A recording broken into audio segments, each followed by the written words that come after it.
welcome. Today we are doing Avengers Endgame spoiler review. We're like a week late.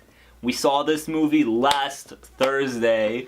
I saw it twice. I saw it the Sunday following that. He only saw it once. We're probably going to go see it again this weekend in IMAX. But it's just been a busy week. Final weeks of school are beginning. I'm pretty sure, final school week pretty much done. It's just been a busy week, so we just got to it. But we're excited to talk about the movie. We're really excited. If you saw our Avengers Endgame trailer reactions, you saw how excited we were. We talked a lot about it. There's going to be a long video because the movie is really long. And again, to spoiler review, the movie made $1.2 billion opening weekend.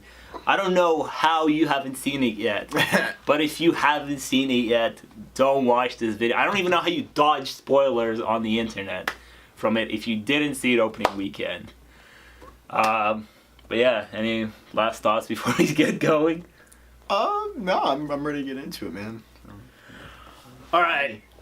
Again, spoiler review. The movie is long. It's a 3-hour movie. It's barely 3 hours. See, let's start with that. Yeah, it wasn't even 3 hours. Like, they included the credits and all that into like the 3 hours, so it was really like 2 hours and 45 minutes. Really, 2 hours 50 minutes. I don't know why people were freaking out. It was like 3 hours and 58 seconds. 58 seconds it clocked in at. People were like, "Oh my god, 3 hours, insane!" I'm like, it's barely 3 hours. Relax. And when you're enjoying yourself, and like we were enjoying ourselves watching this movie, I think the 3 hours fly by like that. Yeah, honestly, it could have gone like 4 hours. The way I dehydrated myself before the movie, I wasn't have to go for like, I could have watched it 4 times. So we were set. I got a soda and a popcorn, and I barely touched it. So I just completely forgot about it. That's dangerous. Dangerous stuff. I forgot about. Like I didn't mean to forget about it. And like when the movie ended, I was like, I forgot about this. Shout out to the lady we were sitting next to, by the way.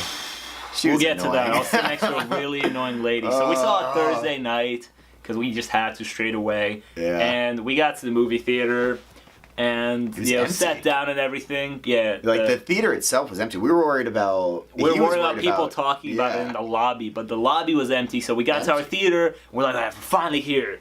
We've waited for this a year. We've been like about to explode for like 2 months now. We're finally here. We're about to watch this movie, and the movie starts, and this lady was just hella annoying. She was sitting next to me, but then Nick was sitting next to me on this side, so Nick kind of got the same thing, but I wanted to punch her in the face.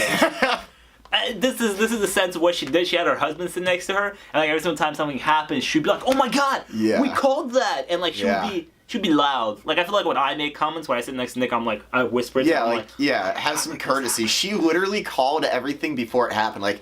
Like. Captain Marvel. She loved Captain Marvel. And every single time she was like, "Oh my god, there she is!" And like, there's no problem with that, right? But the problem is that the problem is that she was loud about it. Like she doesn't know what whispering is. Anyways, get past her. So the movie starts. Hawkeye's family gone. I think a lot of people thought that, but I told a lot of my friends that was my prediction of the opening scene of the movie. It's gonna be Hawkeye's family going, and that was it. What did you think about that? It was good to see Hawkeye. It was, I think, like the weirdest thing about Infinity War was his name was on the cast list, yet we didn't see him at all. Like, how is it even possible? So I think everybody was curious. He had like a lot of trailer time, so it was good to see him in the start of the movie because we just hadn't seen him in a while. Well, we'll get to like individual characters, but I thought Hawkeye personally is like he was really awesome in this movie. Yeah. This is my favorite Hawkeye that we've gotten so far. I never really had a problem with him. When he showed up in the first Avengers, people were like, bow and arrow, like, people kind of memed him. But when he was out of Infinity War, people were like, yo, where's Hawkeye? And it's like, okay, you guys clowned on him, but now you want him in the movie. And I think this is the best Hawkeye that we've gotten. Did you see that thing where they said that this movie was the first time they've actually said the name, like his name Hawkeye? Like they've actually called him Hawkeye? They didn't say it. No, that's I saw that on my Instagram. But it is false. Oh, because it's false. Okay. he called his daughter. He was like when she shot the arrow, Yeah. he was like, "Go get your arrow, Hawkeye." Yeah. It was a joke, but his wife did call him that in the Okay. second Avengers. Yes. That's bad Instagramming right there. Yeah, it was. Yeah, I was like, that can't be true. And I read the comments and people were like, yeah, his wife called him Hawkeye. Okay. She kind of was like a joke. She was like, go get him, Hawkeye. Like it's just funny, you know. Seeing him like watch his family disappear and like. I mean, he didn't really see it. Well, yeah, he didn't. I mean, he didn't see anything. But like, just thinking like of the realism of that, like if that happened in real life, like could you imagine just people just like disappearing? You have no idea what happened. You know, like that's nuts. He was kind of the center of like us seeing what happens to regular people. Yeah, the confusion. You know, like because like we saw it in Wakanda, and we saw our heroes disappear. And we got a little bit of like what happening outside of our superhero. But these were like just regular humans. Yeah, with like Nick Fury. But like, for example, Hawkeye was just having a picnic, shooting bow and arrow with his wife and kids, and they're just gone during a picnic. That's kind of like the settling in of what happens outside of our heroes start disappearing mid battle. They were just having a nice picnic and disappeared. Yeah. I was gonna say the second time I saw it, I noticed a pretty cool detail of when he was like turns around, sees daughter.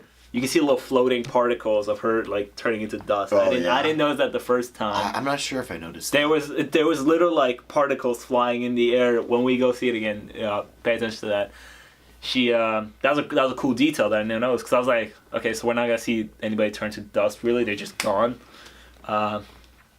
But yes, so then let's move on. Let's see. Yeah, what happened? What happens after? After we cut to the Avengers HQ, right? Yeah. Captain Marvel. No, we don't. That's a lie. I'm lying. Cut to Nebula and Tony. Oh yeah. Yeah, we got the message that was in the trailer that we all knew was coming. I think it was a little anticlimactic of the way Tony got back to Earth, but that's just me. I don't know. I was expecting a little bit more. I feel like Captain Marvel just like came in like with her OP powers and just like brought him back. Like I mean, that was kind of the prediction of what was going to happen. Okay. But yeah, I feel I kind of know what you're saying because they did say in the trailers like he's lost in space, and we're all gonna be like, okay, so how does he get out of this now? But it was literally like 2-3 minutes of the movie. But what I gotta say is, I walked in this movie expecting to cry at the end of the movie, and the movie starts, and Tony's giving the heartfelt message to Pepper, and I gotta say that we've been talking about a lot about this guy over the week. Alan Silvestri absolutely killed it with the score. The music during that scene really. I was literally in the first show, and I was sitting there. I was like, "Oh my god, am I gonna cry already?" And I was like, "I know he's not gonna die here. I know he's gonna get saved, but it's like." Just the message and the music was just so beautiful, and I loved the paper football with Nebula. Yeah. Nebula was like, "Oh, I want to play again." Like, she was kind of enjoying herself. And then he was like, "I gotta rest," and I mean at that point he kind of gave up, and then she put him in the seat, and what I think you can see is that she kind of like knew that he was gone, and that's it. And then Captain Marvel comes and saves them, then takes them back to Earth.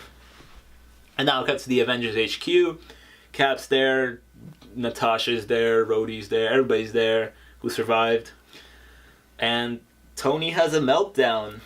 Full-blown meltdown. Which Robert Downey Jr., amazing in this movie. He ripped his heart out, right?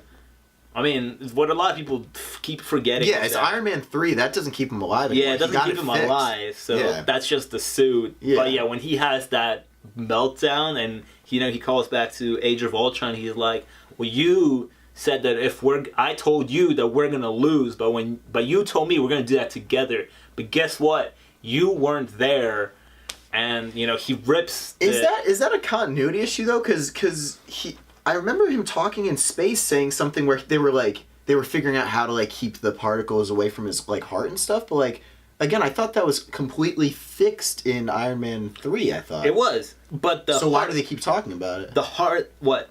The like that was originally like put in there to like keep the metal out of his blood. Yeah, right? so they fixed it, right? Yeah. But then the thing that he has on is just nanotech, the suit. So when he like presses, the suit comes out of there. So it means not like why did he nothing. like collapse when he ripped it off? Is what he I'm didn't. saying. He was just tired. Okay. So like he basically had no, because you remember he was on IV and he was in a wheelchair. Yeah. And he got up and had that little tantrum. Yeah. And he ripped his thing off and gave it to Cap and said, "You go put that on when you see Thanos and go hide." He told him go hide.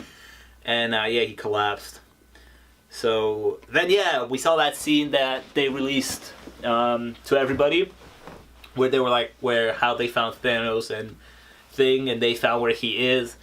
That he was at the garden and whatever. So they go, and oh my god, I gotta say, they brutalize him. Yeah.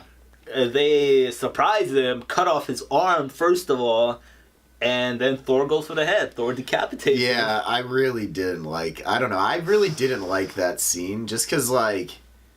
I don't know. It just didn't feel right, you know? Like, he should have done that in the last movie. Because, like, killing him then, like what did it really accomplish? You know, it really accomplished didn't, right? nothing. But they showed up to get the stones, and he was like, I destroyed the stones. And they were like, fuck. Okay, what do we do now? Yeah, exactly. And I love how they kept on focusing on Thor in that scene, because you can see that even though he wasn't saying anything, you can see that he was raging. You can see that he just wanted to do that, and like at the point where they found out that Thanos is pretty much useless because they don't have the stones anymore, he just went and decapitated. I kept thinking about that. I was like, that's brutal. They cut off his arm and decapitated him all in one sequence. That is pretty rough. He deserved it, obviously, but yeah, he deserved it. But that Thanos went out like a champion. He went out thinking that he won. Because remember, later in the movie, we get a new Thanos. Yeah. This Thanos thinks that he won. And, I mean, that was just brutal. It caught a lot of people by surprise, but I don't think... It didn't catch me by surprise when I was predicting my thing. I told you that either when they go to the garden and find out that whatever their plan is not going to work. And I told you that either Thanos dies or either he just kills Captain Marvel or Thor. Yeah, they got rid of him. So that wasn't a big surprise to me. I felt that a lot of people was surprised because they were like, okay, what do we do now? Yeah, exactly. Yeah. That's when I went. I was like, okay, now we focus on how to get people back. All right. So big thing, time jump. 5 years happened, which I actually really like because I told you that I wanted to see how the world would have been settled in. Yeah. I didn't want them to resolve it like the next day. They would be like, okay, with the Avengers, we're going to solve it the next day. They really, those 5 years, they settled in. And they really had to face, they really had to live in a new world. And I love the shots of New York.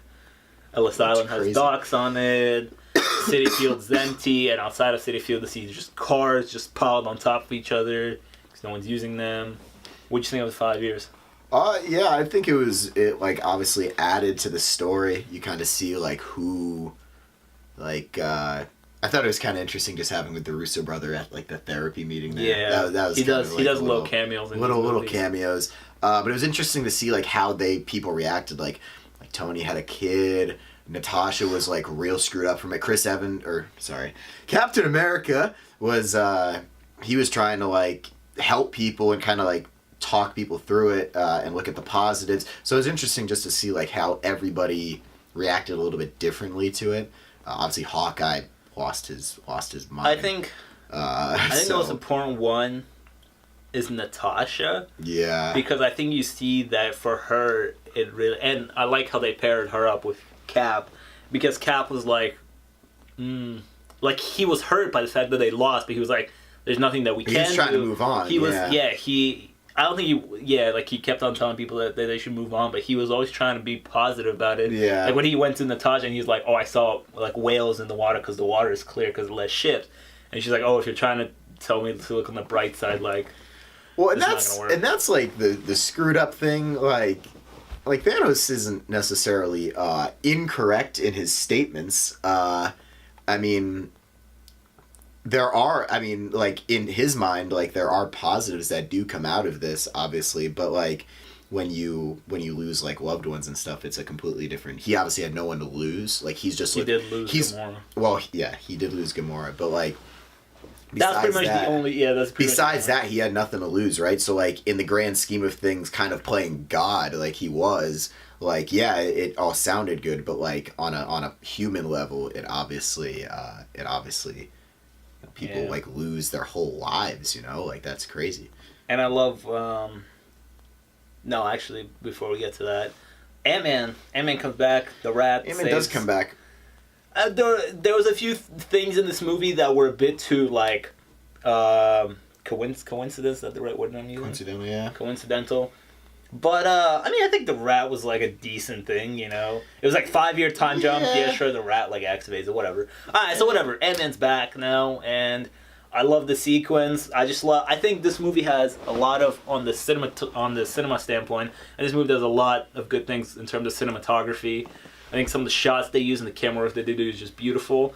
And I think it's awesome when he goes to those memorial things and he's looking for his daughter's name, and it's all one shot. The camera is just following him. It's like rotating. And he finds his name. And he finds his name. Crazy.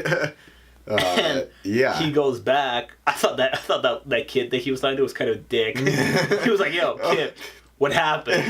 And this kid just like looked at him. Yeah, just looked at him. Which is like, yeah, I get that it's like weird. But like, yeah, no one. I mean, basically, Scott is from the past. It was 5 hours for him, 5 years because the quantum realm, the time works differently. So it's 5 hours for him, 5 years for us. Yeah, so like for him, it feels like nothing happened. I mean, it feels like just a day. You know, like that's crazy. Yeah, and he goes, finds his daughter. He finds out his daughter all grew up. Yeah, that was. It was also like, oh man, that's. I feel like she was like young in the first Ant-Man. Yeah, like I feel like she was much older than she should have been. They kind of just shot her up in age. Yeah, she was like a full blown adult. In Ant-Man, she was like Ant-Man takes place at the same time as Infinity War, and she was maybe like 10, right? Yeah, I think maybe. And you know, and then and from that time, 5 years pass. She should be like 15. She looked a lot older. But like like this 15. Actress looked much older, and it just fired her up. I noticed that immediately. Yeah. But that's just kind of one of the things. Yeah, it is what it is. Yeah, we'll look past that. So then, Ant-Man. Actually, no, we do see Captain Marvel. Captain Marvel does say that she needs to go handle a bunch of things on other planets. Yes, who knows what that means. And that takes her out of the equation, which I think a lot of people, including myself, I was like, it would be kind of a cheat just because 11 years passed and we've been building towards this with like Iron Man, Cap, Thor, you know, Black Widow, everybody. Like the original 6 have been here for years, and they should be the ones to do like the big things because this is the end. Now this new generation is going to start. And I think if Captain Marvel does lead it, in like 10 years' time, we're going to be like, all right, we want Captain Marvel to put the final blow. But like, it's kind of cheating it out if she comes in and she does the final thing. But which I like what they did. She's super arrogant. Yeah. I have no problem with Captain Marvel. All right. My camera sometimes stops recording, so I need to just reboot it. Go ahead, sorry. Yeah, no, so yeah, Captain Marvel, she's super arrogant. Like, I have no problem. I have no problem with like her solo movies, but like he said, like, we've watched like these guys, you know, for like 11 years do like crazy things, and like I just don't like how she kind of comes in thinking that she's the difference, because she is a difference, but she's not like the difference, you know. So which is like one of the biggest things. The one of the problems of her movie was that she started the movie like kicking ass. She was OP. She had the fist already going and everything. And then she like ended the movie kicking ass with just like glowing, and in her movie she had the little thing on her neck that was limiting her powers, but not really. It wasn't really limiting. I don't know how that was a problem. I think it's like a lot to take in right now because we've only seen her in, you know, really one movie. I mean, I like her mostly. In this movie, though. I liked her in this movie, but like overall, I think it's setting up for something much bigger. Like, you know, she does seem to hold now. Obviously, with Thanos dead, like she holds the most power in the universe. It seems, and she has those capabilities of really that nobody else has. Like maybe Thor, but like really nobody else has. True. So I think she's powerful for the future. But it's the same thing with like DC. They have like Superman, who's powerful, but he has a kryptonite. The whole thing is that he has a kryptonite. Yeah. And I hope that in her movie, in her second movie, we don't know what that is. We do see a villain that's like puts a challenge to her. Like Thanos kind of put a bit of a challenge on her in this movie. But yeah, basically, she says that she has to go to other planets and do so. That takes her out of the equation. Yeah, which was fine. Yeah. It was a nice reason too. But then Ant-Man comes in and he's like, "Listen, I know how to solve this quantum stuff, physics. It makes no quantum sense to us, but you know it." We'll get to how time travel works in this movie, which I think makes perfect sense. I think it's very unique how this movie does it. But yes, he's like quantum realm stuff, and then they're like, "Okay, we don't know much about it either, but let's go to Tony and see." And that's when we find out Tony has a kid, which the actress who they got to play the kid in general was like kind of for me. But like what made me care about the kid was Tony himself. Yeah. Robert Downey Jr.'s acting, I was like, you care about the kid, so I care about the kid. I was never like, oh, like the kid. Yeah. She was alright. I feel like it had to happen. I remember in the beginning of Infinity War they hinted at it. So it makes sense that that would happen. And maybe we'll see her in the future. Who knows? Yeah, maybe we'll see her in the future. And you know the first time I watched it, I didn't pick up on it. So when it came around at the end, I was like, I don't really get this line. And mainly in the beginning of the movie, I didn't pick up on a little thing. Because the woman sitting next to me, I was really, no, I'm not going to lie to you. Like when he was like, I love you 3000. And he was like, oh, that's crazy. When she went to bed, she was like, love you 3000. He was like, 3000, that's crazy. Like I missed that. So when it came back around the end, I was like, I don't really get it. Yeah. But the second time around, I was like, I get it. Beautiful. Yeah. But yes, they go to him and he's like, listen, I can't do time travel because for me, what I thought was that like he knows something, but like he doesn't want to do it because if he does do it, he fears like losing his kid. And he says a lot that for him, what I also like about his character is that Pepper stayed alive and I think happy. So everybody in his life, he was lucky enough to keep. Yeah. And so he had his life. He had 5 years. He had a beautiful 5 years because he had a child and everything. But there were people out there suffering, and that's what Pepper tells him. She's like, "Listen, we were lucky." But there's like trillions, billions of people that weren't so lucky. Yeah. And so she was like, listen, like, solve this. And what I didn't like really is that he just solved it in like a minute. Yeah. It was kind of jumped. True. He was kind of doing something and then he was like, shit. Yeah, I got it. I was like, and then again, the woman next to me was like commenting the whole time and I was like, I looked at her and then he was like, shit. And I was like, wait, are you done with time travel? Did I just miss like a second?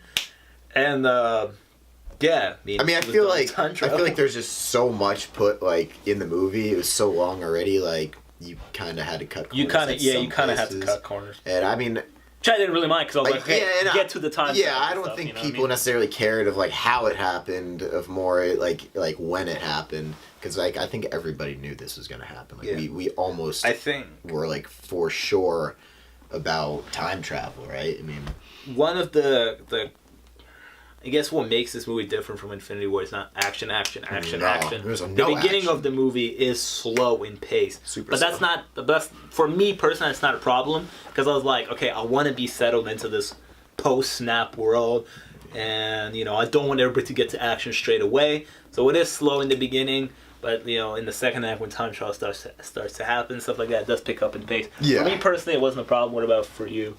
I didn't have a problem with the overall pace of it. I think once we even like it was at a slower pace once we got later in the movie and they all kind of like finished their stories, if you will.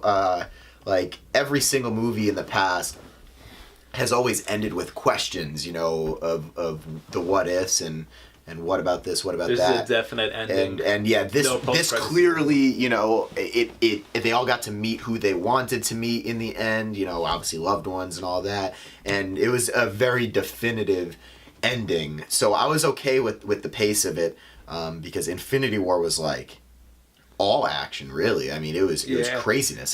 That's why these movies, I understand why these movies are not opposites. Yeah, that's why they're not part 2 and part 1 and part 2, because in part 1, I just said that, but in Infinity War, the ending is Thanos wins. That's it. We're done. But yes, we have a continuing story to happen. Thanos wins at the end of Infinity War. Avengers, Endgame, different thing. Yeah, no, they're completely different movies. And I think about like imagine if like in Infinity War, you know, they just won, right? And like this would have never happened, you know. Exactly. But they didn't, so then you have to end it this way. You can't this was the inevitable ending because of what happened in Infinity War. Yeah. So I mean they're just completely opposite. So it's really preference, I guess. So from there, Tony figures out how to travel. They have to go get the whole team. Let's go to Thor.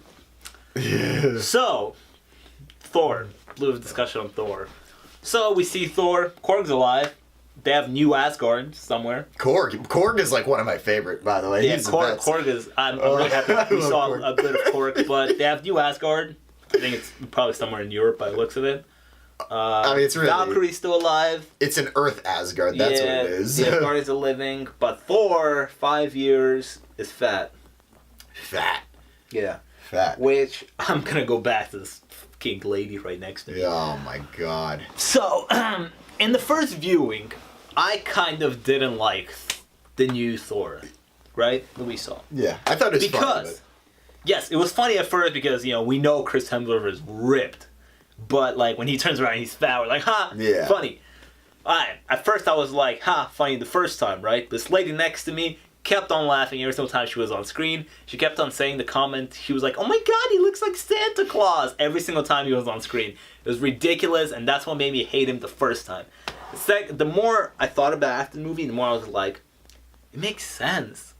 Like, this man lost everything, and that goes back to that speech he had with Rocket in the ship before he went to go get his new hammer. He's like, what about a brother? He's like, dead. Best friend, stabbed in the heart. Mom, dead. Yeah. Father, dead. He's got nothing. Sister, dead. Home, gone. He had not, and that's when I was watching Infinity War, and I was like, why are you still how are you still going? What? He's a guardian now. He's got a family now, you know? Yeah, that too. We're gonna get to that. We'll get to that. But yes, he lost everything, and then when he kills Thanos, like, goes back to that, you can see the rage in him, but they can't reverse it, and that's the toll that it took on him. Like, Natasha was broken. She was like, she really wanted to fix something, but she couldn't do anything. Thor just gave up and just loaded out. Fat.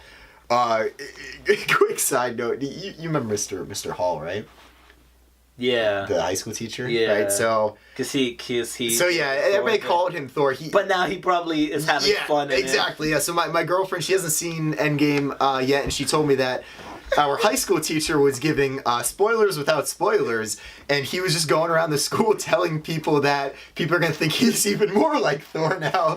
Yeah, because the teacher makes fun of blonde hair. Like he's like a shorter guy, and everybody called him, like, he's into theater. He's huge into Marvel, and like everybody kind of called him a Thor, and he is he's got a little bit of a belly, and he's just going around saying that now. So I just have to say it. It's hilarious, but yeah, I mean, Hulk goes to get him, and we're gonna touch on Hulk in a second. So he goes and gets him, right? He takes him out of that slump. But yes, now Hulk. So when Tony goes, we're gonna go back a little bit. When Tony says he can't do time travel, they go to Hulk for help, and we see Professor Hulk. That's what he's on in the comics. It's the fusion between Bruce Banner and the Hulk. They're no longer fighting for Bruce Banner's body. Some of the most disturbing CGI I've ever seen. I think at one point in the beginning you were like, what am I looking at? No, really, like, but it's I was in shock when I saw that. I was like, I think it settles in. It does. It feels right now. The one of the things that surprises you is because it looks so much like Mark Ruffalo. Disturbing. Yes, it looks. It's a green Mark Ruffalo. The previous Hulk didn't really. Not like in that way. This one looks like his face is Mark Ruffalo. It's creepy, honestly. And yeah, I mean, he's the perfect fusion between, you know, I got Banner's brain, Hulk's body. Strength, yeah. Problem with the Hulk, though, there's a problem for me, is that this is Professor Hulk, and they try to do like 50-50 split, right? Hulk, Professor Hulk.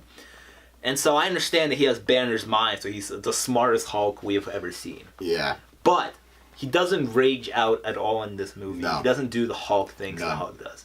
No. Which I like this Hulk to an extent, right? So when he has to figure out time travel, you know, he's doing his best, you know. He's the next smartest guy to Tony, so he's doing the thing. And then, you know, he has a conversation with the Asian one, which was, we're going to get to that too.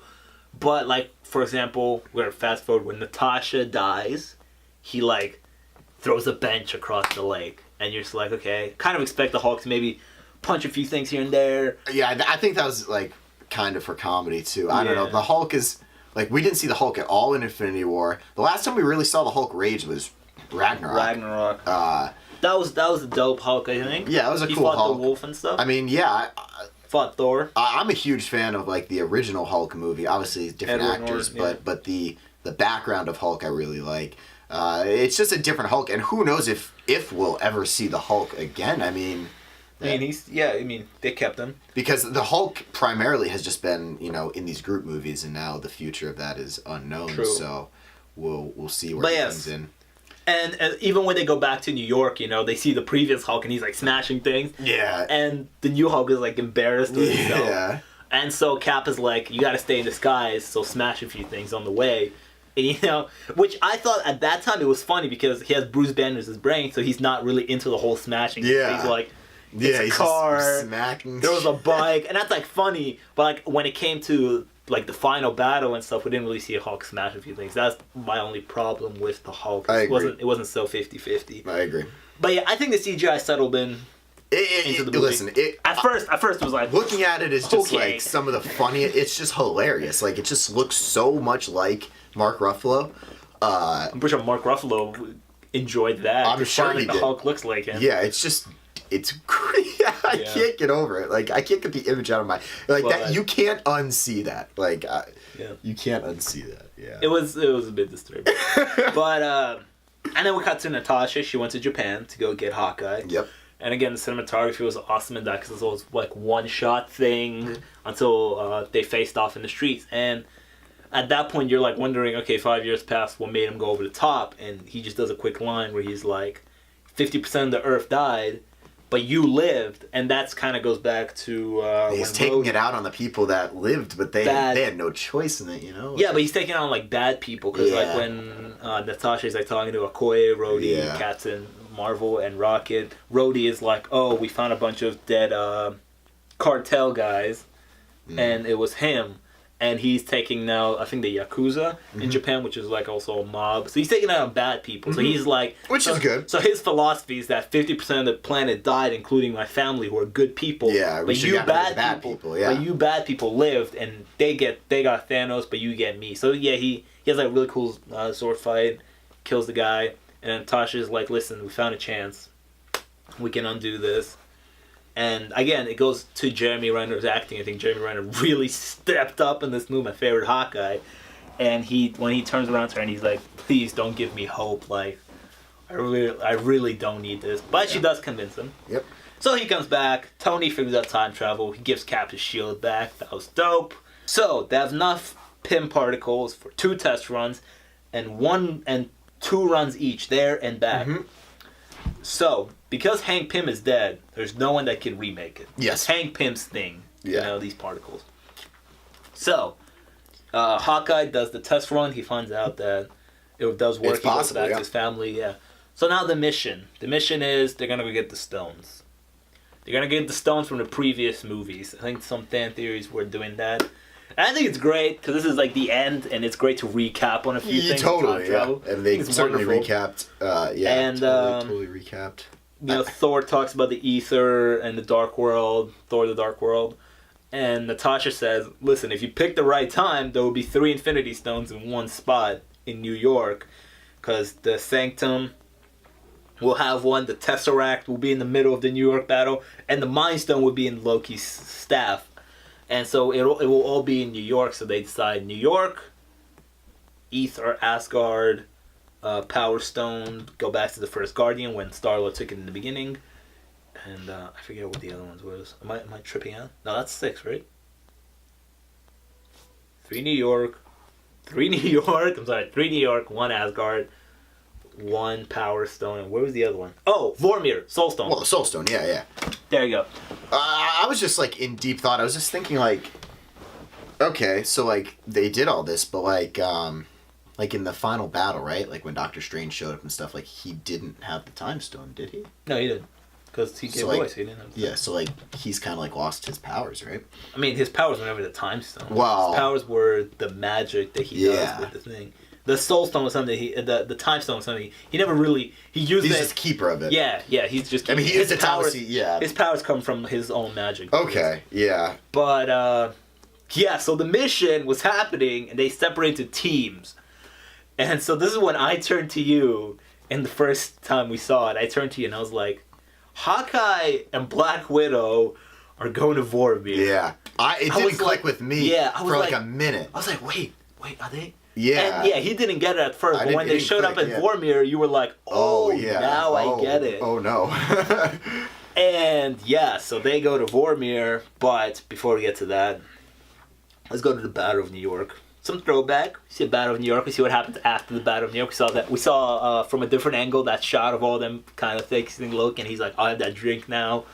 Yeah. So we see stuff that happens after. Well, yeah, I like that. I like that Tony went to New York because, Tony at I think it was Iron Man 3. At one point he was having like extreme PTSD. Obviously, he put a nuke into space in New York and all that. So like it was fitting to see him and Cap together go to New York. I think the teams were divided well. Goes to New York. So yeah. And Ant-Man goes and they do the whole America's ass joke. That was pretty funny. That was good stuff. Obviously when Cap fought Cap. I think what they did with Cap during that New York thing was awesome because when he gets in that elevator, they set it up just like the Winter Soldier elevator scene. Yeah. And I turned to Nick and I was like, yo, when he said Hail Hydra though, I was like, oh man, like yeah, that's also like a big thing in the comics that like happened in like 2016, I think. But it's amazing, they like flipped it on everybody. And I just liked like that was a perfect instance of like only if they would have known all of these things obviously prior, there wouldn't be movies, right? Like there wouldn't be anything to do, but it's like it's amazing what you learn in the process of all of these movies happening. Yeah. They got a lot of cameos to come back for this movie. Tons. And they got Loki in Asgard quickly. Like you said, Hail Hydra when he sets up in the Hail Hydra. Hail Hydra and he walks out with the thing. Loki comes back with the Tesseract and what happens there, which I'm pretty sure it's setting up for his own future, for his comic book future. Yep. Hulk goes down the stairs with no stairs. The old Hulk the Hulk knocks Tony out. Loki takes the Tesseract and disappears. Which, on the second try, I was watching and I was like, that's kind of the shot of that whole thing is stupid because Loki's standing there, right? And he has like two guards on the sides of him. And those two guards are like, not even like, they act like they're like non-playable characters in the video game. They're just like, I looked in the background the second time and I was like, what are they doing? Like they're standing right behind him and he takes the Tesseract and disappears and dips. So that's pretty much setting up his future. Yeah, in that particular scene, shout out to Matthew Berry, by the way. He's sports guy. He's a fan. Anybody who watches this who like he's like a fantasy football expert. He has his own show on ESPN and all that.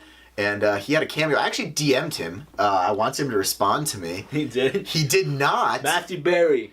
Respond to Nick. He did not respond to me, but he did post a few days later that it in fact was him because that's what everybody was asking. So just a cool little thing. Obviously, he was with Robert Redford. They got Robert Redford to come back, which is pretty cool.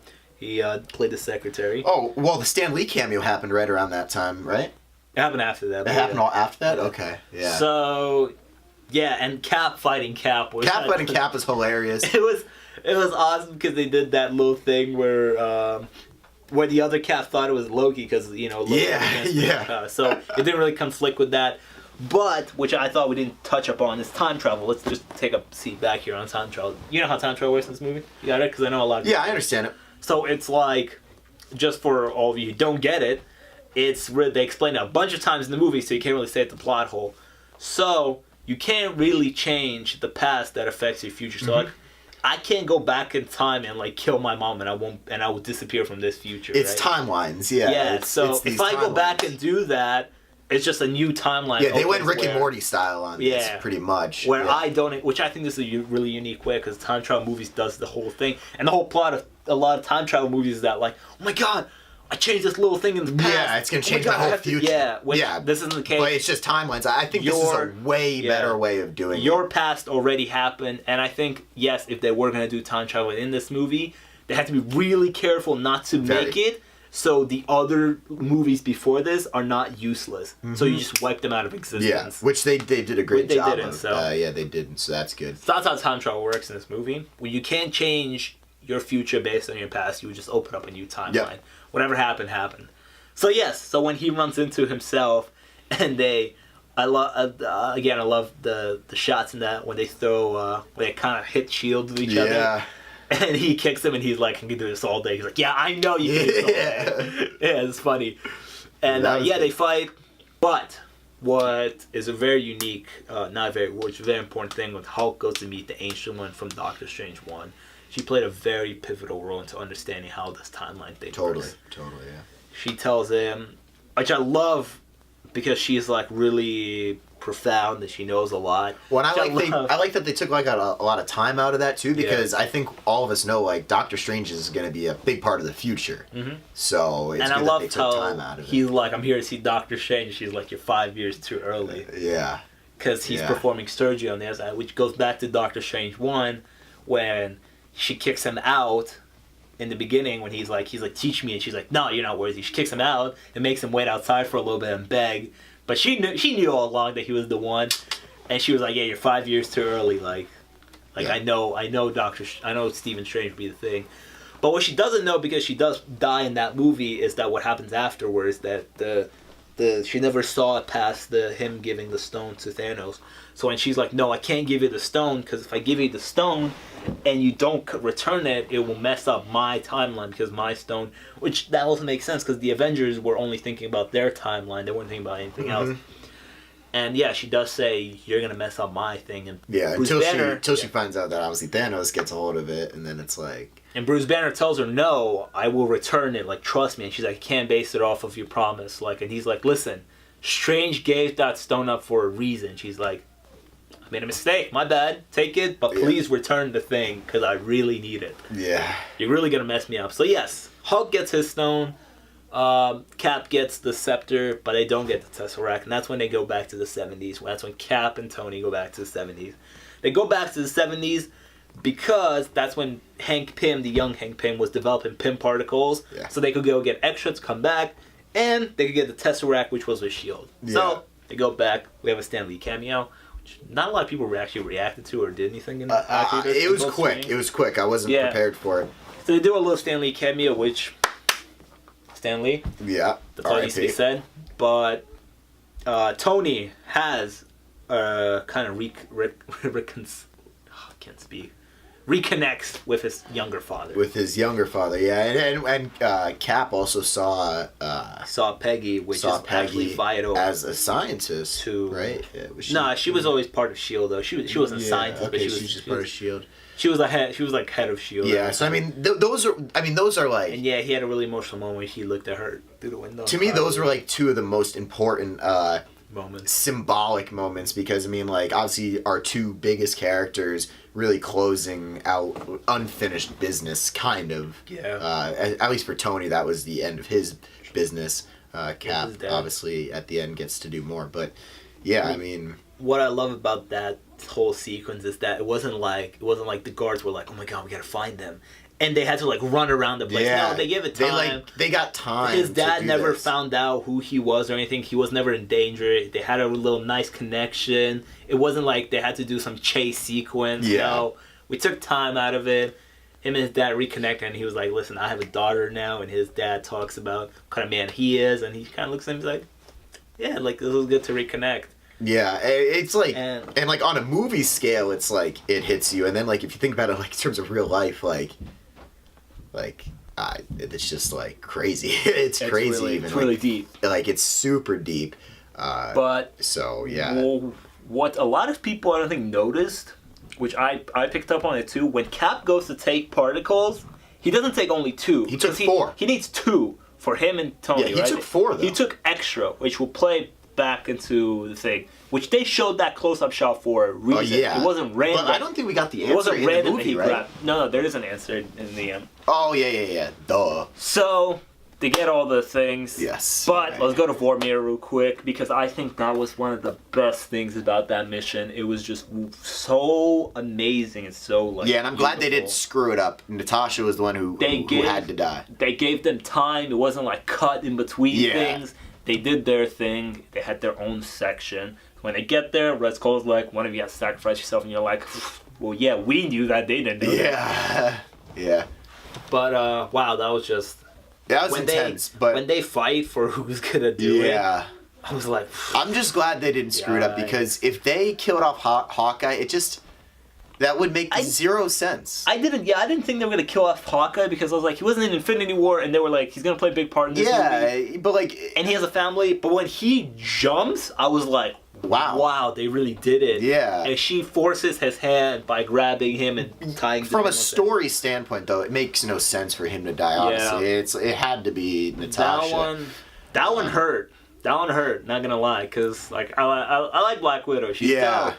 And that one did hurt. And it was that point that we realized her movie's got to be a prequel now. The movie is a prequel, and I think it's a beautiful way to wrap up her story because again, the beginning. And again, she had like nothing left either. Really, I mean, she had nothing. She really had nothing in the beginning, but she really had nothing. In the beginning of the movie, she was really desperate to fix it. Yeah. You know, and yes, it's like whatever it takes, and she's like, please let me go. And from like a human standpoint, like sometimes it's better to maybe make the sacrifice instead of living with that kind of guilt for the rest of your life, you know? Maybe it's just better for her timeline to end that way.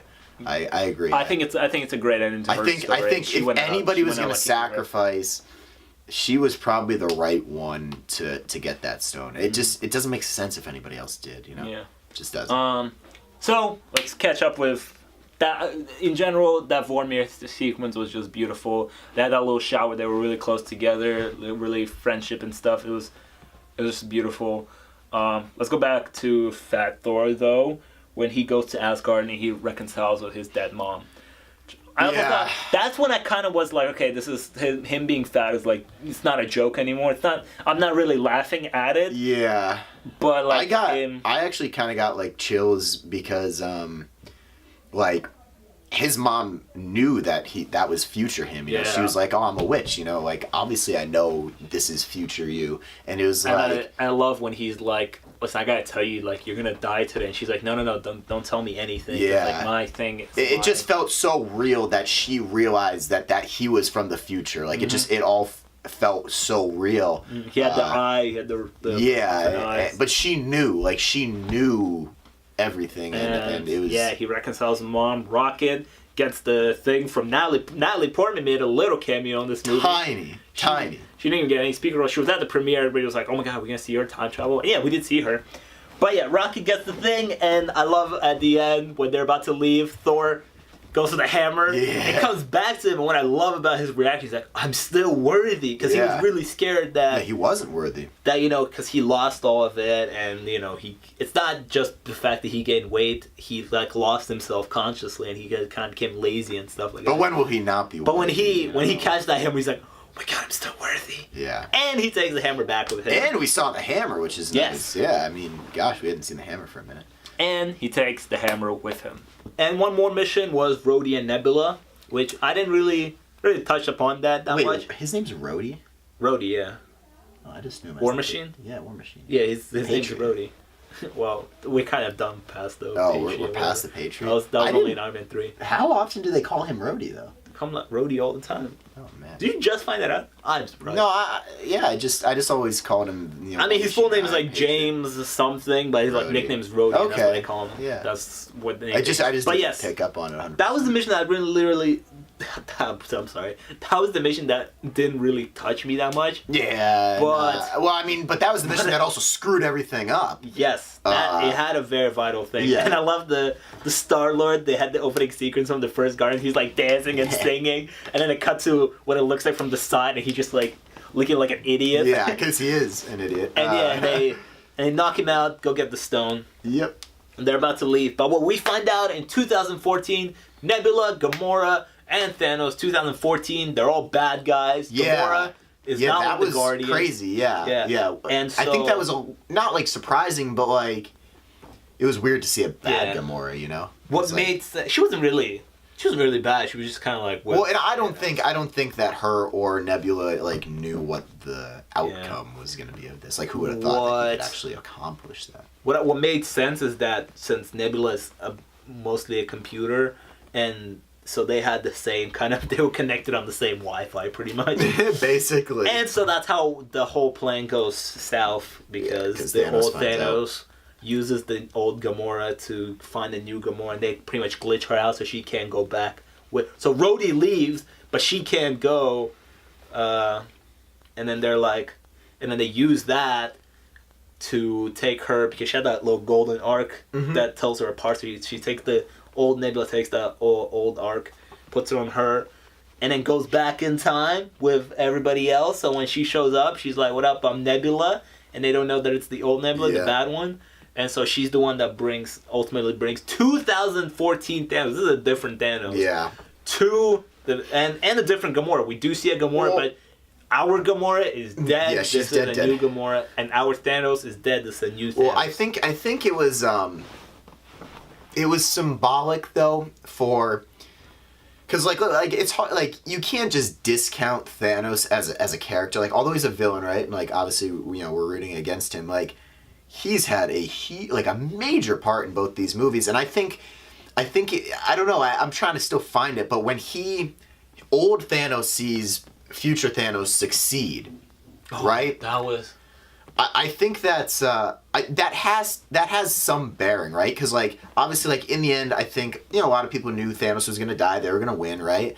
But I think old Thanos seeing that at one point he did succeed in his missions, it holds something. I love when he sees himself get decapitated. Yeah. And then Ebony Maw is like, "Wow, that's what happens to you." He's like, "That's destiny." He's like, "I don't care that happens to me. I won." Yeah. So he doesn't. He won. That's his thing. He doesn't care that he gets decapitated. Yeah. Well, but, yes. But obviously, I guess in the overall end, he doesn't win because everything was reversed. But But I think him seeing himself win, it actually could have made him a little bit weaker, like mentally. Maybe he thought he did it once, he could do it again. Who knows? But that holds something. I'm still trying to figure it out. But so we go back.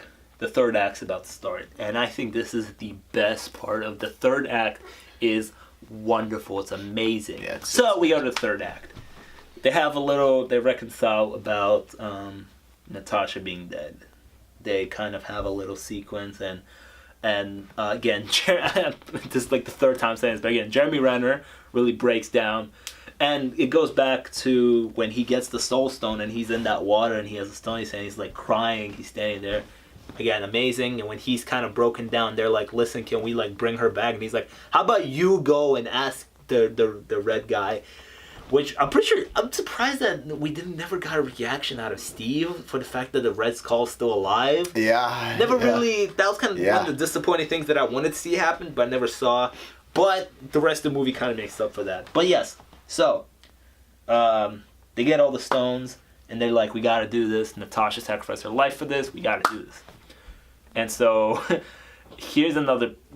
This movie has a little problem with it, but here's another problem. Tony makes a gauntlet, which, in Infinity War, we figured out that the gauntlet that Thanos has was made by dwarves who use magic and a dying star. Uh-huh. Tony made it out of human technology. Yeah. Which was kind of... Yeah, there's a little inconsistency there. It was a little inconsistency there. It kind of shot on the whole dwarfs thing, to be honest. But whatever, we have the gauntlet. And I think this is where the Hulk's biggest moment of the movie comes. Yeah. When they're like, "All right, who puts it on?" And Hulk's like, "Listen, you saw what it did to Big Boy Thanos. It's gonna kill one of you. I have to be the one to do it." I mean, I think the only... And that's his... There was really only two choices. It was either Thor or Hulk. Oh, yeah. That's also when, for me, when I kind of started realizing that the whole Fat Thor thing was a different thing than just jokes. Yeah. When he begs them, he's like, "Listen, let me do this, please. Yeah. I gotta do something." And they're like, "Listen, bro, you are in no condition to do this." Yeah, but he's still a god, though. I'm sure he could have handled it. But his mentality wasn't in the there. right place. And, that's the thing. And the Hulk is pretty much unkillable. So, I mean... And the Hulk's like, "Listen, it's gamma radiation. I'm made out of gamma radiation. Yeah. I was this was made for him, yeah. And he puts it on. Snap! everybody's kind of back, I guess. Yeah, everybody comes back. Obviously, we don't find out until like after the collapse. Like, but yes, Thanos' army collapses the place. Let's touch on that. So, which we didn't really talk about that much, but I think Ant-Man was actually pretty cool in this movie. Paul Rudd gave a great performance. When it started, it always kind of surprised me that Paul Rudd's an Avenger. He's a very comedic actor. Yeah, he's pretty funny. Paul Rudd's a superhero. Listen, Paul Rudd's an Avenger. He was an Avenger Endgame. He played a huge role. We didn't really touch upon him. But he played a huge role, but he was kind of in the background too a lot of times. Well, actually, like, if you don't know, every Marvel movie is being played on TV right now. I actually watched Ant-Man the day after Endgame, and he plays, like, that series plays a map. Like, obviously without them, they don't time travel, right? So, like, I mean, like, a lot of it is based around Ant-Man's as a series, and he played a much bigger role than I think people give him credit for. Yeah, and so he snaps, and Ant-Man comes out, but in the meantime, Nebula is doing her thing, bringing Thanos in. Ant-Man comes out, he sees a little butterfly, sees a little life in the planet, which also goes back to the beginning when we saw dull New York City. It was all crap. But we saw light, we saw sunshine, we saw happiness, and he's like, guys, I think it worked. And Hawkeye gets a call from his wife. And, yeah, that was touching. And again, beautiful directing. What's his face? Hulk is laying on the ground after snapping. He's weak. He opens his eyes, and there's a fucking missile landing at his head. And boom! Oh my god! He dropped nukes on the Avengers headquarters. Yeah. That headquarters is gone. So that happens. The headquarters is gone, and so Rhodey, Hulk, and Rocket are stuck under the building, like they're in trouble. Rhodey's suit is like crushed a little bit, so he's kind of stuck. He has to get out of it, which also because he's paralyzed, can't really move. And I really felt bad for Rocket in that moment because Rocket's like, I can't breathe, like help me get this off. Like he was really panicking, and I was like, whoa, like chillax, like this is really like what happened, like surprise. But yeah, Rhodey helps him out, and they're like stuck, and Hulk is holding the building with one hand because one of his hands is hurt. And Thanos shows up on scene, and the old Gamora's like, hey, what up? I did it. And he's like, alright, cool. Go get me the gauntlet. I'm going to wait for you here. And that's when it all kind of kicks off. I love that. Yeah, it was just basically a race for the gauntlet. When, Thor, Cap... Thor is the only one standing. He's kind of like looking at Thanos sitting in the distance, and then Cap and Tony come by. And Tony gives Cap the shield. He's like, yo, you lose this again? I'm gonna take it. He gives him the shield, and they all stand there. I have to deal with something in a second. But so they stand there, and he's like, what is he doing? Absolutely nothing. And then they're like, all right, cool, it's a trap. He's like, all right, cool, I don't care. He's like, all right, I'm just making sure. And then Thor goes full Viking mode, which that's when I was like, the whole fat thing didn't really bother me because he went full Viking. Yeah, he looked dope. Because the whole movie I was thinking, at one point in this movie, the lightning's going to hit him and he's going to get shredded. Nope, lightning hit him, didn't get shredded, but looked dope either way. Yeah. He looked like his dad. He looked like a Viking. He had a braided beard, braided hair. He had He had Mjolnir and Stormbreaker in both hands. And then full Cap, Tony, and Thor going at Thanos. They're hitting him with everything. He's just using that sword thing, slicing them, and Thor looks to be in trouble. Knocks Thor down. Thor calls Stormbreaker. He catches Stormbreaker, about to stab him. And that's when it happens. That's when you see close up of Mjolnir, and Mjolnir is like rising from the ground because he got knocked out of Thor's hand, and you see it rising out of the ground. And then Thanos is about to stab Thor, and then boom, hammer hits him, and you're like, it's gonna come back to Thor. Nope, goes back to the distance. Guess who catches it? Who catches it, Nick? Captain America. Cap catches it. Cap finally lifts the hammer. Oh my god, that was I have no problem with him lifting the hammer. The only problem I have is that he got all lightninged up. No, that's because that's the whole thing of the hammer. And I thought that's whoever has the hammer has the power of Thor. That's what his dad says in the first story. That whoever lifts the hammer has the power. And that's what I love is that Captain America Okay. was pretty much God of Thunder at that point. Yeah, he was basically, summoning yeah. lightning, hitting him with Okay, everything. yeah, okay. The shield combos were dope. When he threw the shield, went past Thanos, threw the hammer at the shield, boom, created like a thing. Yeah, and it was cool to see like the axe and the hammer all. And he was using his agility too, like because Cap's agile and kind of like gymnastics and stuff, and he was doing that stuff with it. And Thor is like, I knew it, because we saw in Avengers: Age of Ultron when he kind of twists the hammer a little bit. Yeah. It doesn't lift. But yes, Cap goes full ham at it. In the meantime, hold on, wait, let's just take a pause here. So, where did we leave off? Forgot. Oh yeah, Thor Cap picking up the Cap hammer. lifts the hammer, does a little combo, boom, boom, boom, boom, boom. In the meantime, we cut to Hawkeye, which he's like in the tunnels under the building, and that's when I think again, dope Hawkeye scene. He's in the tunnels, he finds the gauntlet under some rubble, and he turns around, look, and I love the lighting in there. It's like red, and they had a little red herring thing going on, and he shoots the light, and he sees a bunch of those things from Infinity War, and they're coming after him. Yeah. And he does cool things where he blows up the tunnel, goes up, slices some things with his sword. But yeah, he had a really cool sequence in the tunnels. But now, Cap is fighting Thanos, and Thanos is using that thing. He knocks what's his face? I forgot. Tony. He knocks Tony out. He knocks Thor out. He's fighting Cap. He's hitting. I love the rage in him because this is a different Thanos. This is not 2000. It's not Infinity War Thanos. He's like, I'm gonna rest, like, and he's giving monologues and he's chilling. Yeah, he's no, angry he Thanos. is hitting. Only his problem shield. I have with it is he had no stones. So Yeah. I don't understand how he was that powerful. But that, to me, that shows how badass he Yeah, is. But exactly, the only yeah. problem is that Stormbreaker in Infinity War broke through the laser he shot with the gauntlet, but it wasn't really doing much to him without the gauntlet. Yeah. That was a bit of a power scaling. Yeah, I mean, I think that obviously the stones allowed him to do the snap, but I his think- physical powers were always there. I think him breaking the shield made sense though, because he is powerful. as Super hell. powerful. And we don't know what that Cap's shield is the most indestructible thing on the planet. Yeah. But we don't know what he has alien stuff made.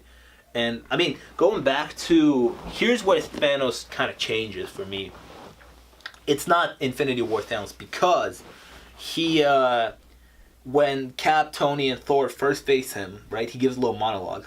He's like, "Listen, clearly I succeeded and I killed 50% of people, but clearly if there are people still alive who know of what happened, the Earth can't move on. Like no one can appreciate yeah, what so I did." he was ready to just kill the whole Earth. So he's gonna be like, "Listen, I'm going to destroy this universe, and I'm going to start a new universe where nobody knows what happened, what they lost. They just know the peace." Yeah, so it was like I think in Infinity War, his motives might have been villain type motives, but his motives were. It made sense. It made sense. It was like, I'm going to kill 50% of people so the other 50% live a much better life. That was what his motivation was behind it. But now he was just angry at the world. He was ready just to take out all life. Yeah, so he was it was like- definitely a different Thanos. Clearly, as long as everybody who knows what happened, are still alive and don't appreciate what they have, this is not going to work. Yeah. So I'm going to kill the whole universe. I'm going to start a new universe without people knowing it. So that's where his philosophy kind of changes. And when he's angry at Cap and starts hitting that shield and destroy, I thought it was it. I was like, yeah, he's gonna take a blow right now. Knocks Cap down, and that's when Cap gets up, straps the shield, half shield, and that shot. We're gonna go see this in IMAX the third time. Yeah. This is when it gets beautiful. Again, the cinematographer comes in. There's this wide shot. Cap by himself in one corner of the screen. Thanos and all of his army on the other side. Beautiful. There's sun Yeah, rays there. it was like the final It was battle. like a painting Yeah. type shot. And that's when you hear Sam on Cap's ear. Cap, come in. Cap, come in. Yeah, on your yeah. And then they all And came, then you see the portal on his left open, and Black Panther and Shuri and Okoye walk through, and Sam flies out, and then the music kicks in, and that's where Alan Silvestri again, absolutely amazing. You thought Thor's Wakanda entrance was something. This was completely something else. This was well, just Thor's Wakanda entrance was insane. dope. And Yeah. definitely for those scenes, the Avengers team does a lot. And so the music starts playing, the portals start opening, Doctor Strange comes out. Yeah, they all basically came back. And if you notice, if you look at the portals, where they're coming from is where they died. So Black Panther and the Winter Soldier and Falcon, they're all coming out of Wakanda. But Spider-Man, Star-Lord fly out of Titan. You can see Titan in the background. Yeah, that's I actually did not notice that. Yeah, they fly out, and you see Spider-Man fly out. The whole theater's like, oh yeah, Spider-Man! Because Tom Holland stole the show with that one scene at the end of Infinity War. Star-Lord comes through, everybody starts coming and everybody's coming with armies. Wong comes through with an army of sorcerers. Wakanda comes through with their army. A bunch of armies start coming out, and that's when it all starts building up. The Wasp is there. Tony comes back to consciousness. Thor, and they all line up. And if you notice, these movies are really focused on Tony, but Cap's always the leader and stuff. So Cap is the one in the front center of the armies, and Tony's like on his side in the background. Yeah, because he knows Cap is the leader of it.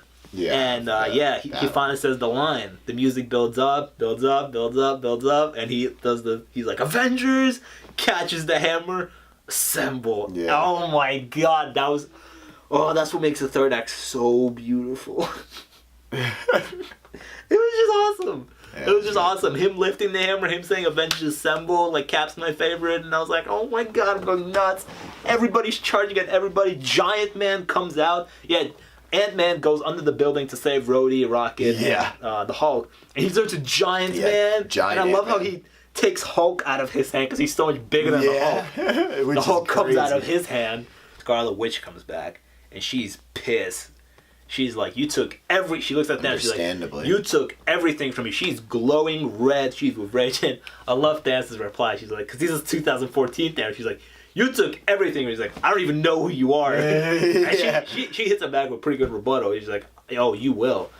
And yeah, she pretty much does almost kill him. She makes Thanos panic where he's like, fire from like the ship that he has above. He's like, fire at the ground. And when the guy's like, but our troops. And he's like, no, just do it. Basically like friendly fired. Yeah, because he's like, I'm about to get handled here. Please save me. Yeah. And that's when the Rockets save him, and Spider-Man's running around the thing, and he gets knocked out, and Captain Marvel comes in. She shows up at the end of the movie, destroys that big ship, saves everybody. They're like, what is she shooting at? And you're like, oh, it's Captain Marvel. And that's when the one next to me, she's like, it's Captain Marvel. I was like, oh, no way, seriously? You're predicting that as well? Yo, really? Crazy! That woman, man. But Captain Marvel comes through, and she's like, hey, Peter Parker. And she's like, yeah, something for me. She takes the gauntlet. This is a really dope scene, which doesn't feel forced at all. It does not. It feels awesome. It feels empowering when he's like looking at the army, and he's like, how are you gonna get through all that? And they have all the women come in, and they're like, not. And then Okoye is the one that says it. She's gonna have some help because Okoye was there when Black Widow said it to Scarlet Witch in Wakanda Battle. She's like, oh, she's not alone.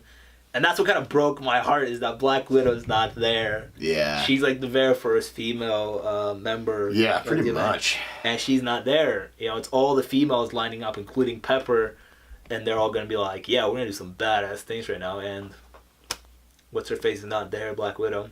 But yeah, they do a bunch of badass things, and this is where it's leading up to a very heartbreaking moment, which I know broke you. Yeah. It sucks. But yeah, final battle's happening. They're like, okay, we gotta get rid of the gauntlet, but Hulk's like, no, we gotta return the stones to the thing, and they're like, we gotta go find Ant-Man's Vins. It's somehow still alive under all the rubble. Somehow, that thing's like indestructible. I forgot. Captain Marvel's about to go and put the gauntlets through the portal in the van, and Thanos throws his thing at the van. The van explodes, sends Captain Marvel flying. He picks up the gauntlet, and I love when he puts the gauntlet on. He's about to snap, but Captain Marvel holds his hand, and he like headbutts her, but she has like no reaction. I love that. And he's in trouble, so he takes out the Power Stone. He like throws it at her forehead. She goes flying, and that's when a few minutes prior to that, when Doctor Strange comes out, Tony comes out, and he's like, "Yo, you said this. You said we win in one chance. Is this it?" And he's like, he tells him a very important thing. He tells him, if I tell you, it won't happen, and that's really clear. Yeah, it makes a lot of sense, obviously, after what did happen. So. But you also gotta love when Peter comes back and him and Tony have that rover, and he comes back and he's kind of explains what happened. He's like, kind of gives a little explanation. He's like, oh, listen, like, I got all dusty, and then I like woke up, and then the doctor, because that's what it seems like. They all got dusted, and then just all woke up, and he's like, Doctor Strange is like, oh, let's go, we gotta fight. And he's just like looking at him like mumble a bunch of things. And he just like hugs him, and he's like, oh, this is nice. I just love that because everybody just knew how the first hug went where he disintegrated. Yeah, that broke the internet. Yeah, Tom Holland really is a great actor, and he really did a great job with the little amount of screen. Because in my opinion, he got 2 really massive scenes in both of these movies. Yeah, he did. His death scene stole the show in Infinity War, and coming up, he has a really vital scene, in my opinion, in Endgame. So basically, they're fighting, and Doctor Strange holding down all the water, and Captain Marvel just got knocked out, and Tony looks at Doctor Strange, and he holds up one, and Tony knows what he has to do. Mm-hmm. So he goes up to Thanos, and he's like kind of fighting with him, kind of just like touching the gauntlet, covering it, and so he knocks him down, and Thanos is like, I am inevitable. This is like the second time he says it. He says it in the beginning. We've heard that. Yeah, he's like, I am inevitable. And he snaps his fingers, but nothing happens. And he finds that he has no stones. And he cuts to Tony, and you see the stones crawling up his body. Because I'm guessing he maybe has some technology lined up where if he like puts his hand, the stones maybe detach, and like you see the stones crawling up on him. He goes to his glove, and he's like, yeah. But I am Iron Man. Oh my god, that was amazing. He's dead. That was beautiful. The movie's basically over after that. Yeah, what I love about that scene is that it was like one of those Tony Stark lines. Yeah, for sure. Imagine there was no stones in play, or like it wasn't so dire, it wasn't so dramatic moment, and then imagine Thanos is like, I'm inevitable, and he's like, yeah, well, I'm Iron Man. Yeah. It's like that Loki thing. He's like, I have an army. He's like, well, we have a Hulk. Yeah. It's the same thing, but it's real dramatic, and I love how they pause it because you're saying it with him pretty much. Yeah, I was saying it with him, and he was like, oh yeah, well, I am, and he paused it, and you're like, Iron Man. You're like sitting there and you're like, Iron Man. And he's like, Iron Man. Snap. Yeah. Beautiful. And yeah, he's dead. He's dead, and again, I guess it it couldn't have really hit me, and that really ended any other way. Like he was the one who had to die. So I had tears coming out. That's on the first view. I mean, Iron Man's really my favorite character. Iron Man's his guy. I love Iron Man too, man. Yeah, but like it had to be him. You know, it started with him, it ended with him, really. So yeah, it had to be him, and then obviously, really, like after that, it was just depression. It hit hard. Like the funeral was extremely depressing. That's what I say. Tom Holland had a really important scene when he goes up to him and he's like, Mr. Stark, like it's Peter, like we won. Oh, yeah. That's what I love about Robert Downey Jr.'s acting is like when he snaps, he does look dead. He looked dead. I couldn't even tell if he was dead or not. And what's sad is like he couldn't say anything. He was like, hey, like Mrs. Stark, it's me, like it's Peter, like we won, and he's not saying anything. Yeah. He's just like, you can see that like he's just dead. He's dead. And when Pepper comes up, that really broke my heart. Yeah. She was like, you can rest now. Like it's fine. Like we're gonna be okay. Like you can rest now. And she only cries after he goes. Yeah. She looks brave in front of him, but when he goes, she really breaks. Cries, And then they had the symbolic thing of this thing turning off. Uh-huh. Then the funeral, they send the funeral was really, really awesome. Because they basically we've had 22 movies, all the little crews, like you had the Guardians, you had the Ant-Man crew, you had Captain Marvel was the only one that was by herself because she doesn't really have anybody, but you had that was one of those shots that was they shot everybody separately and nobody knew what it was. Yeah. Because I was watching yesterday just Jimmy Fallon thing. Sebastian Stan was on Jimmy Fallon, the guy who played Winter Soldier. Mm-hmm. He was on Jimmy Fallon yesterday, and I saw a video of him and he was like, yeah, I was filming and we were filming a wedding, and he looked at the camera, a wedding, because I guess that's what they told him, that they were filming a wedding. So that's why everybody was so separated, because they pretty much just CGI'd everybody in. Yeah, it's amazing how they made this movie too. Only Robert Downey Jr. knew the actual ending, and the Russo brothers. I mean, literally nobody else. They tricked people in the biggest, obviously there, in the bigger scenes, they tricked them into knowing what was happening it just shows how big the movie got. Mark Ruffalo couldn't keep his mouth shut too because I was watching like a bunch of press tour interviews with him, and he was like, "Yeah, I was giving dummy scenes," and he was like with Chris Evans, and he was like, "He gets married in this. Like, I filmed the wedding for him." And then yesterday, Sebastian Stan was like, "Oh yeah, I filmed the wedding as well." And it's clear that Tony's funeral, they sold it as a wedding to all of them. Yeah, so basically. And it had the little kid from Iron Man 3 there. Yeah, that was crazy. Fury, yeah, the kid. Fury. Clearly, that kid did not know what was happening. No. That kid was just there in the middle. He was just there. Looked Obviously confused. happy was back. Yeah, and they sent a there, little and- thing, and it said, proof that Tony Stark has a heart. Yeah. I was really crying at that Yeah. moment. I was like, oh my god. And Alan Silvestri's music. Yeah, it was. I mean, was awesome. The funeral was good just because I was like, it wasn't good obviously, but like, literally every character was there for him. And it was really a beautiful except the send-off. dead ones, you know. So yeah, it was a great It was send really off. a beautiful send-off. And I mean, and then obviously after that, Cap got his send off too, you know. Cap went back to the past, and that's when the vials come in handy. Yes, that's He goes back on what Bruce Banner gave, because Hank Pym's not alive, so he made more. So he goes back on what Bruce gave him, then takes the extra ones that he took, goes to Peggy, then comes back in the past. Yeah. And he gives the shield to Sam. Yeah. And the more I thought about it, the more I realized, I was like, I'm a big Bucky fan, so I was like, I want Bucky to be Cap. The more I realized, I saw how proud Sam was to have it, and I saw how Bucky was just kind of like, nah, I don't want it, like, you can have it. And Sam was like proud to have it, and I'm like, yeah. Yeah, I have no problem with him passing it on to Sam. The only problem, I need him as an actor to sell it. Yeah, Anthony Mackie really. And probably you know, there's a reason Captain America was Captain America. He was super strong for he was genetically modified. So Let's go. Oh, sorry, car was full, so we gotta. Nick's gotta go to work in a few minutes. So let's just wrap this up. Yeah, and we're basically at the end, anyways. I mean, so Sam takes the mantle. You saying that Anthony Mackie needs to sell it. Yeah, so he needs to they're getting a sell whole TV show, which I'm pretty sure is gonna change its name because it's called Falcon and the Winter Soldier. But now Obviously not Falcon is, anymore. which I'm really happy that we're gonna get a full TV show with a few episodes of seeing a Captain America and a Winter Soldier. Yeah.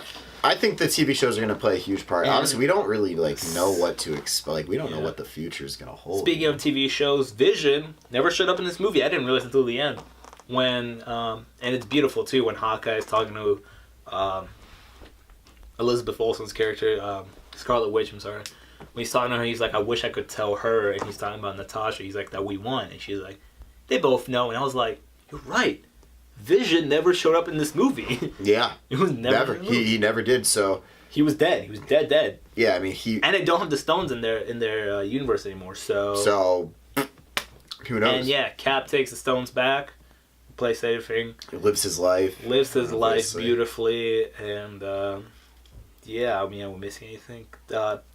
Spider-Man goes back to school, which there's a new Spider-Man show. I think it's dropping on Monday. We'll probably do a reaction to it. Yeah, apparently there's major spoilers. Apparently it's gonna have spoilers to Endgame, which and I hope that we do see Spider-Man and the world dealing with the snap. Yeah, I was just thinking of this.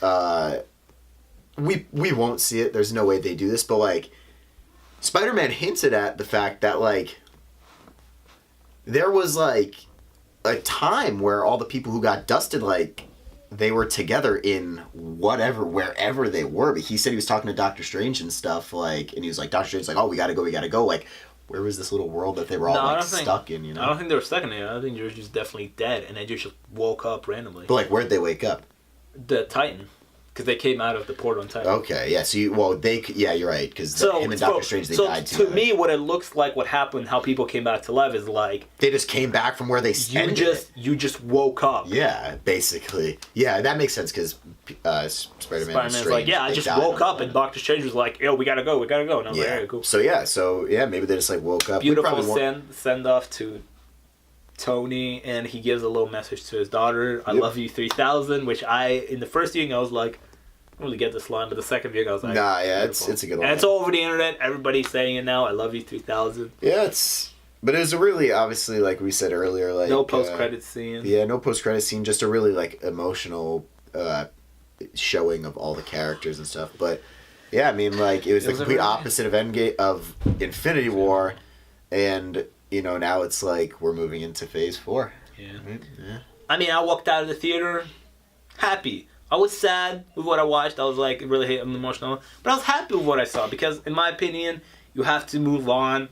You don't want to overstay your welcome. They weren't overstaying. People love these characters. Yeah. Like, for how long can Robert Downey Jr. is an amazing actor, but for like how long does he want that? Yeah, and how long till it gets yeah, you want to repetitive, free you know? switch it up. You want to keep it Yeah. refreshing. You want to keep people on their toes. You know. and just knowing that this happened in the past, this will always be in people's minds when they watch future movies. So Yeah. like, and who was- who knows, man? Who knows if sometime way down the line they might come back like a reunion. I mean, I think Cap can probably Thor. I mean, we didn't Thor's touch on probably that. gonna be with the Guardians. But Yeah. Thor is with the Guardians. A lot of the things going on around this week is that Chris Hemsworth signed a new contract, so it looks like he might be in Guardians 3, which is awesome. Yeah. I'll totally I mean, take that. Thor is definitely gonna be in Guardians And 3. we don't know what happened to Gamora. When we saw Star-Lord, he was searching for Gamora. He said on the Mm-hmm. screen searching. But Thor is going to be with the Guardians.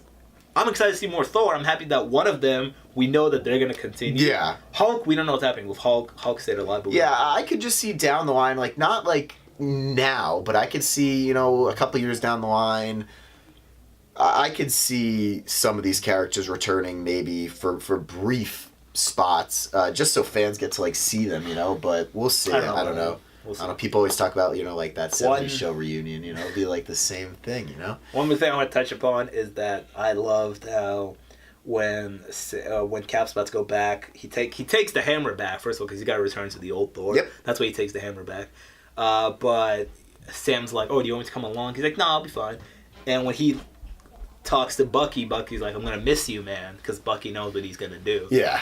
Because the Hulk is like, all right, it's gonna be 5 seconds for us, but it's gonna be forever for him. So you're like, why is Bucky saying I'm gonna miss you, man? You know he's gonna be back in 5 seconds, but the audience knows what he's gonna do. Yeah, The way they start. yeah, saying, we knew. Yeah, I mean, Bucky- the way the whole movie had gone, it's like everybody got Yeah. to finish their unfinished business, but Cap. Yeah. So obviously we knew that. And Bucky knew, and so when Tony doesn't, and when Steve doesn't come back, Falcon is freaking out. Falcon's like, get him back, because Falcon thought, in 5 seconds I'm gonna see him.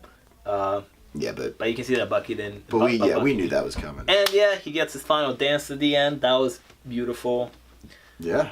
And we saw Agent Carter come back again for that final dance. They kissed and everything. And it was beautiful. My battery's about to die, so yes, that was our I see review. that. In general, we loved the movie. The Yeah, movie was awesome. We're about to see it again this Yeah. weekend. Nick's gotta go to work, but Yeah, we'll probably make a Spider-Man trailer soon, right? yeah, that too. I'm sorry, battery's about to. Yeah, how fast does it die? But yes, like, subscribe, all that good stuff. It's a long video, but it's a long movie. We broke it down a little bit. We talked our thoughts about it. Like, subscribe, all that good stuff. See you guys later. Hope you guys enjoyed Endgame. We're about to see it again. Enjoy it again.